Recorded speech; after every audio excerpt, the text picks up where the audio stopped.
Orson Welles and the Mercury Theatre on the air in The War of the Worlds by H.G. Wells. Mythes et complots. Ladies and gentlemen, we interrupt our program to bring you a special bulletin from the Intercontinental Radio News. Avec Christian Page. Ladies and gentlemen, I have a grave announcement to make. Incredible as it may seem, both the observations of science and the evidence of our eyes lead to the inescapable assumption that those strange beings who landed in the Jersey farmlands tonight are the vanguard of an invading army from the planet Mars.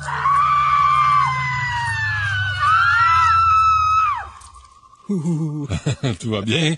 Alors ça, c'est un extrait ça a été quoi, La Guerre des Mondes? La Guerre des Mondes, une adaptation radiophonique qui avait été présentée par Orson Welles le soir de l'Halloween en 1938. Alors, comme l'Halloween, c'est en fin de semaine, oui. J'ai dit, ça serait le fun de revenir un peu sur cet événement. Bonne idée. Hein? Bon. Alors, qu'est-ce qui est arrivé? Bon, d'abord, essayons de replacer un peu le contexte historique, parce que cette émission de Orson Welles va marquer l'histoire de la radiodiffusion. Et comme nous sommes en radio, rendons à César ce qui est à César. Oui.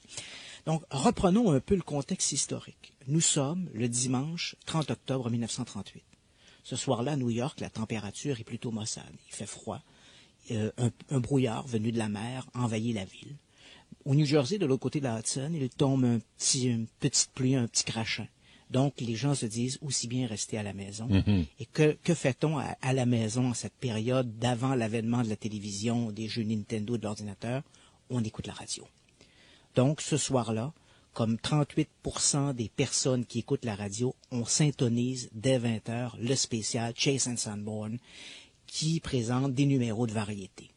Ça, c'était du café instantané. Exactement. Ah, ouais. Donc, l'émission en question est animée par Charlie McCarthy, qui est une sorte d'amuseur public, une sorte de stand-up, et on reçoit donc on présente des numéros de variété. Ce soir-là, le premier numéro est riche en couleurs, puisqu'il s'agit d'un ventriloque. Évidemment, à la radio. À la radio. Bon.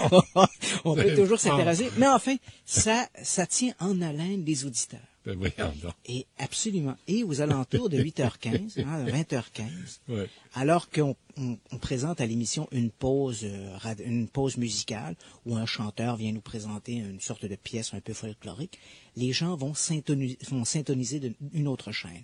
Aujourd'hui, on dit du zapping. À l'époque, on parle de surfer d'une chaîne à une autre. Mm-hmm. Et les gens vont tomber sur la chaîne de CBS.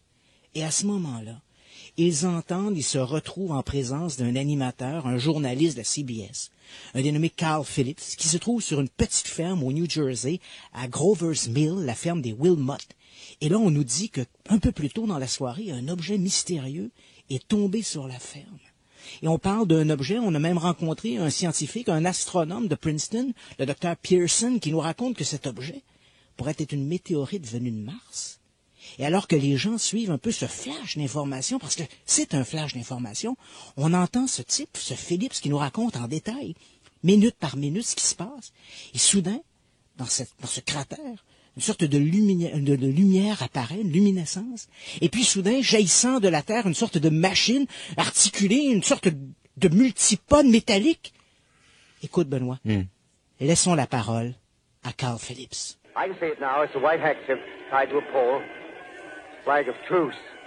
If those creatures know what that means, what anything means. Wait a minute, something's happening. Humped shape is rising out of the pit. I can make out a small beam of light against a mirror.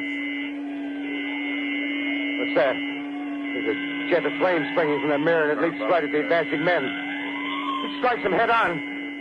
Lord, they're turning into flames. Now the whole field's caught up by the woods, the barns, the gas tanks of the automobiles, spreading everywhere. It's coming this way now, about 20 yards to my right. On est en 1938, là. La communication est interrompue avec Carl Phillips. Les gens, quelques 4 millions d'auditeurs qui ont délaissé l'émission de Chase and Sanborn, se trouvent devant leur radio, littéralement scotchés. Et après une interruption de quelques secondes, la communication reprend, et cette fois, on doit affronter la triste réalité. Ouais. Les Martiens ont envahi le monde.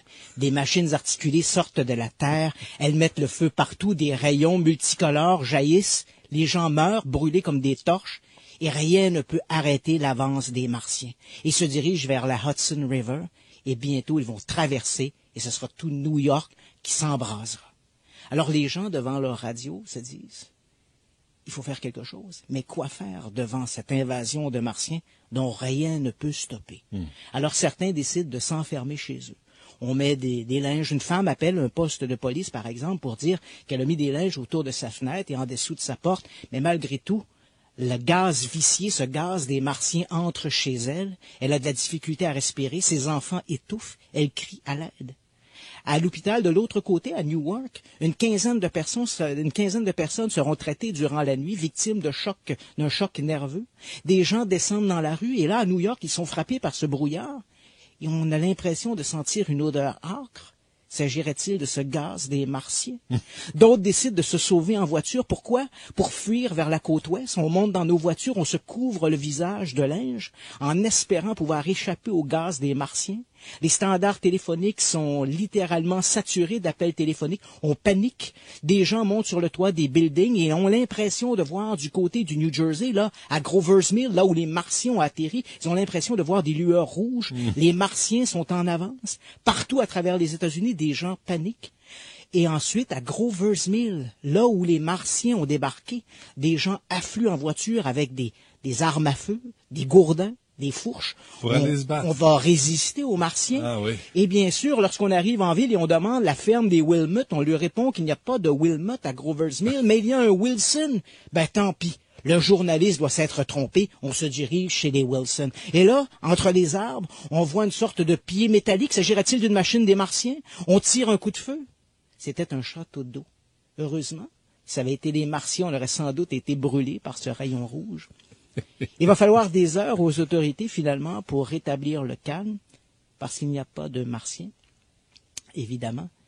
Et le lendemain, lors d'une conférence de presse, les gens, à travers les États-Unis, en fait, quelques 3 millions de personnes, vont découvrir qu'ils ont été dupés par une vulgaire émission de radio, mais pas par n'importe qui, par l'extraordinaire Orson Welles. On va même ouvrir une commission d'enquête à la fin de 1938 pour enquêter sur cette histoire d'invasion martienne. Et la commission, c'est la Federal Communication Commission, un peu l'équivalent du CRTC maintenant. Et on va blanchir de toute accusation la CBS et bien sûr Orson Welles pour cette émission qui a été faite dans les règles de l'art. En fait, les gens ont cru à cette invasion de Martiens, mais la grande question est pourquoi? D'abord, disons que l'émission elle-même avait quelque chose de très particulier. D'abord, ce jeune individu, Orson Welles, il a 23 ans, c'est un génie, bien sûr. On va le découvrir par la suite, notamment avec son film Hollywood, quelques années après, Citizen Kane, qui est encore considéré comme la plus grande production cinématographique de tous les temps. Et ce jeune Orson Welles, donc, a décidé de faire une adaptation du roman de science-fiction de H.G. Wells, La guerre des mondes. Bon, les deux Wells n'ont aucun lien de parenté entre les deux. Le roman de Wells avait été publié en 1898. C'est une œuvre de fiction. Elle décrit l'invasion du monde par des Martiens et l'invasion débute en banlieue de Londres. Elle se passe donc dans l'Angleterre victorien. Orson Welles, lui, pour l'adaptation, en fait, tous les dimanches soirs, il y avait le Mercury Theatre on Air à la CBS. Mais l'émission du Mercury Theatre était beaucoup moins populaire, évidemment, que le spécial radiophonique de Chase and Sanborn. Donc, évidemment, les gens qui ont pris l'émission au début, évidemment, savaient que c'était un théâtre radiophonique. Mais les gens qui l'ont pris en cours ont cru qu'il s'agissait vraiment de flash, parce que c'est la façon dont Welles a fait ça. Dans un premier temps, il a présenté l'émission comme des séries de flash d'informations à travers un spectacle. En fait, c'était une sorte de présentation musicale d'un orchestre qui jouait de la musique classique. Et hop, on interrompait cette présentation musicale pour introduire des flashs d'informations qui décrivaient non seulement l'arrivée des Martiens, mais leur marche vers New York. Et ces flashs d'informations, c'était courant à l'époque d'interrompre des émissions musicales ou de variétés pour présenter des flashs d'informations. Wells a donc utilisé ça. Il a fait également appel à des effets spéciaux, des effets sonores tout à fait extraordinaires. Lorsque les Martiens ouvrent leur machine, on entend le sas s'ouvrir. En fait, c'était l'ouverture d'un pot de café dans une cuvette de toilette où on avait placé un microphone. Donc, il y avait une sorte d'effet d'écho et les gens y ont cru. Il faut se rappeler également que l'année précédente, en 1937, le fameux Hindenburg, le dirigeable allemand, avait brûlé lors de son atterrissage à Lakers, au New Jersey.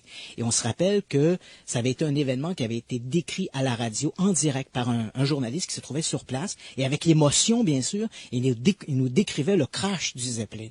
Alors Wells avait récupéré la bande audio, l'avait fait entendre à son comédien qui devait incarner Carl Phillips, qu'on a entendu un peu plus tôt. Et évidemment, lui avait demandé à ce que sa description de l'attaque des Martiens ressemble en tout point à cette description du crash du dirigeable. Donc, tout ça mis ensemble ont fait que les gens ont cru à l'invasion des Martiens.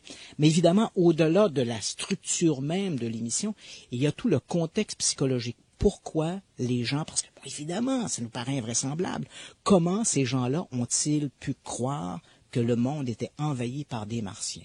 Alors évidemment, il y a des gens qui se sont penchés là-dessus. Il y a des études. Une première étude en 1940 a été publiée par un psychologue de l'Université de Princeton qui s'appelle The Invasion from Mars par Adley Cantrill. Et Cantrill explique qu'il y a plusieurs facteurs qui ont contribué à cette notion de l'invasion martienne. D'abord, il y a eu des facteurs sociopolitiques, si je puis dire. Nous sommes en 1938. Hitler, en Allemagne, a déjà annexé l'Autriche. On parle d'une invasion possible de l'Allemagne vers la Pologne ou des pays d'Europe. Donc, les Américains c'est une corde sensible un peu cette idée de l'invasion. Alors, lorsque l'on parle que le monde est envahi, déjà le terreau était fertile à croire une invasion. Beaucoup diront d'ailleurs qu'au début, ils ont cru que cette histoire de Martiens n'était qu'un subterfuge des Allemands qui s'étaient déguisés en Martiens et que les machines martiennes devaient être des machines allemandes. Donc, tu vois, il y avait cette friction très proche. Il y avait également le fait que les gens, faut se rappeler que nous sommes avant l'arrivée de la télévision, avant l'arrivée du cinéma, avant l'arrivée de l'Internet, tout ça. Donc, les gens se reposaient sur la radio pour avoir une information. C'était bien avant que à l'époque, il n'y avait pas d'émission vraiment, disons, d'humour comme on en retrouve aujourd'hui à la radio. Non, mais ce que tu as fait jouer, Christian, là, ça avait l'air très réel. Absolument. C'est très bien joué. Oui, c'est ça la différence. Absolument. Ça n'a pas l'air d'un téléthéâtre. Non. Là. Et donc, les gens ont pris l'émission en cours. Comme à l'époque, à la radio, c'était quelque chose de très sérieux, la radio. Il n'y avait pas d'émission d'humour, il n'y avait pas les grandes gueules, puis tout ça. Ce genre d'émission, ça n'existait pas. Non. Donc, évidemment, on se reposait pour l'information. Merci en passant. Merci, c'est l'occasion d'être gentil. Non, c'était ouais, dindon. OK, excuse-moi. Et tu vois, donc, les gens croyaient ce qu'ils entendaient à la radio, fondamentalement. Alors, lorsque les gens ont pris l'émission de Wells en cours, ils y ont cru. Et c'est ça, en cours, parce qu'au début, il l'annonçait. Oui, absolument. Ensuite, évidemment, dans la conférence de presse qui va suivre l'émission, Wells va dire qu'il n'était pas au courant de ce qui se passait à l'extérieur, qu'il est très étonné que les gens aient cru à l'invasion des Martiens, mais dans les faits, Orson Welles savait très bien ce qui se passait à l'extérieur. Les standards de la CBS étaient inondés d'appels. On avait demandé à Wells de répéter qu'il s'agissait d'un théâtre radiophonique. Wells avait refusé parce qu'il savait qu'il était en train de faire l'histoire. Et évidemment, ça lui a servi. Dans les titres de Cantrill, également, on découvre, Cantrill avait démontré qu'il y avait également des facteurs, disons, sociologiques qui étaient liés à la croyance que les Martiens nous envahissaient. Cantrill a démontré que, inversement proportionnel, les gens les moins éduqués et les gens les plus influençables étaient ceux qui avaient le plus cru à l'invasion des Martiens. En fait, de tous les auditeurs qui ont écouté le théâtre filmé, Cantrill évalue qu'ils sont 3 millions à peu près à avoir cru que nous étions envahis par les Martiens. De ces 3 millions à peu près, il y en a, je dirais, 1 700 000 qui ont cru à l'invasion, mais sans paniquer pour autant. Ils ont soit téléphoné pour se rassurer, ils ont contacté les autorités, puis rapidement, ça les a convaincus que tout ça, il y avait pas quelque chose à s'énerver ou à paniquer avec ça. Mais il y en a quand même 1 300 000, 1 400 000 qui, eux, ont réellement paniqué devant la il n'y a pas eu de mort, hein? Il n'y a pas eu de mort. Les gens sont lancés sur les rues, en voiture, etc. Il y a eu des bouchons monstres, mais heureusement, il n'y a pas eu de décès. Ouais, on va refaire ça en 2012, hein? Ouais, pourquoi pas. Ça serait le bon contexte. D'ailleurs, tu sais que l'émission de Wells, beaucoup de gens se disent, mais une telle émission ne pourrait pas être faite aujourd'hui. Mais détrompez-vous, l'émission de Wells a été reprise par 3 autres chaînes, 2 en Amérique du Sud et une autre en Amérique, aux États-Unis, dans les années 60. Les autres étaient dans les années 40. Et avec le même effet de panique. Donc, à partir du moment où tu as un terreau fertile, les gens peuvent facilement embarquer là-dedans. On s'arrête un instant, on est avec Christian Page.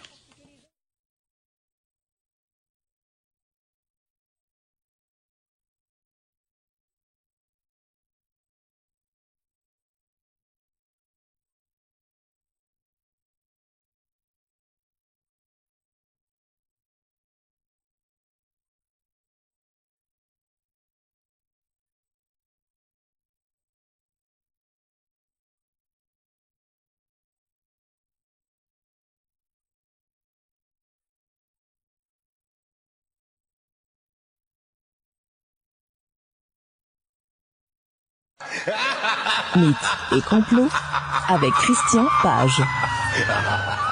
Christian, pour conclure avec Orson Welles et son arnaque de 1938. En fait, ce qui est fort intéressant dans l'analyse qui a été faite subséquemment par Cantrill, mais en fait, il y a d'autres études qui ont été publiées par d'autres chercheurs. Un sociologue, par exemple, français, Pierre Lagrange, a publié en 2005 un ouvrage qui s'intitule La guerre des mondes a-t-elle eu lieu, qui est un magnifique ouvrage. C'est le même film que Tom Cruise a repris là, il y a 4-5 ans. C'est ça. Donc ça, c'est l'histoire telle que la décrivait H.G. Wells dans son roman, donc qui est réadapté on l'a mis à la saveur du jour. C'est donc cette histoire-là que Wells avait adaptée à la radio.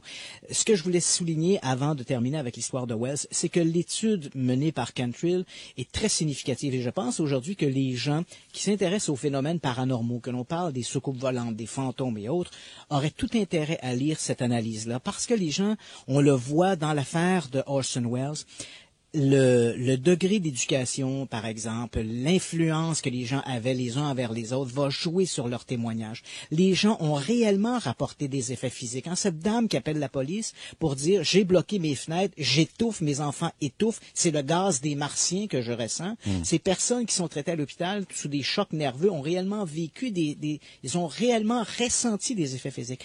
L'étude de Cantrill montre bien que quand il y a une anticipation à quelque chose, que quelqu'un sorte aujourd'hui à l'extérieur, qu'il voit une lumière dans le ciel et qu'il croit qu'il s'agit d'un ovni ou d'une soucoupe volante, il est possible, je ne dis pas toujours, mais il est possible qu'il voit des choses qui ne sont pas réellement là, parce qu'il y a cette anticipation. Visiter une maison hantée quand on sait qu'elle est hantée, il est possible que l'observateur ait une anticipation de voir quelque chose et il va réellement le voir, il va le ressentir, il va sentir ce courant d'air froid, cette main qui se pose sur son épaule, parce qu'il y a l'anticipation. Et ça, c'est très important. D'accord. Cela étant dit, je te vois bouche bée. Non, c'est correct, je te laisse aller. Mais ça, c'est dans le contexte de l'Halloween. Oui, l'émission de Wells avait été réalisée dans le contexte de l'Halloween. Ouais. Évidemment. Oui, l'Halloween, vas-y. C'est ce week-end. C'est ce week-end, et chaque année, les gens, on dirait que les gens oublient. Chaque année, les gens me demandent, mais Christian, toi qui es une sorte d'historien de tous ces trucs bizarres, d'où ça vient l'Halloween? En fait, l'Halloween, c'est assez simple. Lorsque le christianisme s'est imposé à travers l'Europe, le christianisme, pour faciliter son implantation, a dû faire un peu quelques concessions. Déjà, dans les premiers siècles du christianisme, à partir du moment où l'empereur romain Constantin va faire de Rome, en fait, va rendre le christianisme une religion officielle de Rome, pour faciliter l'implantation du christianisme, il va y avoir une première entorse. On sait que les dieux romains et les dieux grecs étaient souvent représentés dans l'iconographie avec des petites ailettes, soit sur les talons, soit sur les chevilles, soit dans le dos. Et c'est ainsi qu'on va voir nos anges de la Bible se voir affublés d'ailes. Donc, c'est comme ça qu'on récupère les ailes. Ça rend la pilule plus facile à passer. Un ange avec des ailes, alors que dans les textes bibliques, les anges n'ont pas d'ailes. Ils n'ont pas de sexe non plus. Non, d'ailleurs, c'est tout un débat, ça, au Vatican. Les anges ont-ils un sexe? Mais c'est pour ça que les curés cherchent à ce point-là? Ah oui. OK, dans ce cas-là, je veux pas embarquer là. Donc, dans l'Ancien Testament, par exemple, on se rappelle ces deux inconnus qui se présentent aux portes de Sodome et Gomorrhe, où il y a Lot qui est là. Oui, Sodome, oui, c'est la ville de... Et lorsque les gens se présentent à Lot, ce sont des étrangers. Ce sont des gens qui n'ont aucune différence par rapport aux autres personnes de la communauté. On ne peut pas les distinguer. Ils n'ont pas des ailes dans le dos. Tout ça, les ailes, va arriver dans les premiers siècles du christianisme par cette fusion entre les croyances chrétiennes et les autres dieux représentés par l'iconographie, soit grecque ou romaine. Toujours dans cette même foulée, à un moment donné, lorsque le christianisme va s'imposer à travers le nord de l'Europe, on va découvrir des sociétés païennes qui, elles, ont un culte des morts, notamment lorsqu'arrive l'automne. On va fêter la fin des récoltes, le début de l'hiver, une sorte de période de transition, et on va rendre hommage aux morts. Comme la plupart des sociétés païennes ont un culte des morts, le christianisme, pour faciliter encore une fois le passage ou l'évangélisation de ces peuplades-là, va accepter leur culte des morts. Quand est-ce qu'on va le placer? Déjà le 1er novembre, pour le christianisme, on a la fête de la Toussaint. Donc, tous les saints sont fêtés le 1er novembre. On accepte donc de fêter la fête des morts des sociétés païennes la veille de cette Toussaint. À l'époque, la Toussaint était All Hallows. Donc, on va décider de prendre la soirée avant le All Hallows, donc le Eve, la soirée Eve, le All Hallow Eve, pour être la fête des morts des païens. Et le All Hallows Eve va devenir Halloween. Donc, c'est comme ça que la fête des morts va s'inscrire au calendrier chrétien. On va l'accepter pour faciliter, en fait, l'évangélisation des sociétés païennes qu'on retrouve. Le truc des bonbons, Christian. Ah, le truc des bonbons. Tu sais qu'à cette époque, d'ailleurs, lorsqu'il y avait donc cette préparation pour l'hiver, les gens dans les sociétés, dans les groupes culturels, les groupes qui vivaient de façon dans des régions rurales étaient beaucoup plus pauvres. Et lorsqu'il y avait eu des mauvaises récoltes, on envoyait les enfants chez les plus riches et les plus riches en échange d'un truc. Fais-nous un truc et on va te donner quelque chose. Le trick or treat, là. Et c'est comme ça. Donc, les enfants allaient d'une maison à une autre, faisaient des tours pour pouvoir recevoir une compensation qui était ramenée dans la famille et qui servait à mieux passer l'hiver. Généralement, il s'agissait de fruits ou de légumes. Évidemment, il y avait aussi, donc ça, il y avait le trick or treat, c'est vraiment là. Et il y avait aussi, bien sûr, dans ce culte des morts, dans les sociétés païennes, on allait offrir sur les tombes des défunts des offrandes pour que ces gens-là puissent emporter quelque chose dans l'au-delà. Donc, ce mélange donc du trick or treat et de l'offrande sur la tombe des défunts va se combiner et devenir nos petits monstres qui, de maison en maison, le soir de l'Halloween, viennent chercher des bonbons. Et les costumes chez Walmart? Ah, là, c'est la récupération américaine de la fête de l'Halloween. Je peux pas croire ça. Oh, les méchants. Non, mais le fait de se déguiser, c'était quoi? En fait, ça représente les morts, hein. Donc, on se déguise pour représenter les morts. Pour célébrer les morts. Pour célébrer les morts. Donc, ils sortaient la nuit, dans cette nuit de la Toussaint, de la veille de la Toussaint, sortaient de leur tombeau pour aller récupérer les offrandes que durant la journée, les vivants avaient déposées. Donc, ce n'est pas une fête religieuse. Absolument pas. C'est vraiment une fête païenne. Mais là, j'ai reçu des courriels des gens, des parents qui disent à l'école, là, pour pas offenser certaines communautés, on fête pas vraiment l'Halloween. Mais là, arrêtez là, de ça, c'est très malheureux parce que, d'autant plus que c'est une fête païenne qu'on a récupérée dans le calendrier pour justement plaire à tous les groupes et sociétés de cette époque. D'ailleurs, c'est une belle preuve de tolérance qu'avait présentée l'Église en acceptant cette fête païenne du culte des morts. Merci. Oubliez pas, l'essence augmente selon Maryse Duchesneau cette nuit, où c'est déjà en train de se passer à 1,15 $. Alors, faites le plein si vous avez l'occasion de le faire. Merci Christian Page, merci à Larry, à François et à Maryse. Restez là, il y a Jean Pagé qui passe après cette pause.